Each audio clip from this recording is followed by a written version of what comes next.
10th class.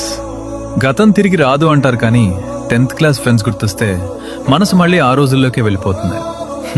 10th class తర్వాత ఎంతమంది friends వచ్చినా ఆ బాండింగ్ మాత్రం అలాగే ఉంటుంది. ఆ రోజులు ఎంత బాగుండేవో కదా.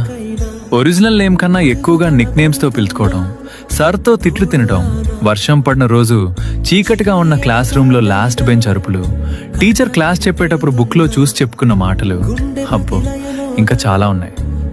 10th క్లాస్ ఫ్రెండ్స్ ఎప్పుడూ పాస్ట్లో కాదు, మన హార్ట్లో పర్మనెంట్ ప్లేస్. ఎప్పుడెప్పుడు పెద్దవాళ్ళం అవుతామా అని అనుకునేవాళ్ళం, కానీ ఇప్పుడు చిన్నగా అయి ఉంటే బాగుండేదేమో అనిపిస్తుంది. 10th క్లాస్ పాస్ అవటానికి ఎన్ని చాప్టర్స్ చదివామో గుర్తులేదు కానీ మన అందరి జీవితంలో 10th క్లాస్ ఒక గోల్డెన్ చాప్టర్. ఆ గోల్డెన్ చాప్టర్ అయిన మీ 10th క్లాస్ బ్యాచ్ కామెంట్ చేసి మీ 10th క్లాస్ ఫ్రెండ్స్ మీ గెట్ టుగెదర్ ఎప్పుడో అడగండి. 10th class. గతం తిరిగి రాదు అంటారు కానీ 10th క్లాస్ ఫ్రెండ్స్ గుర్తొస్తే మనసు మళ్ళీ ఆ రోజుల్లోకే వెళ్ళిపోతుంది. 10th క్లాస్ తర్వాత ఎంతమంది ఫ్రెండ్స్ వచ్చినా ఆ బాండింగ్ మాత్రం అలాగే ఉంటుంది. ఆ రోజు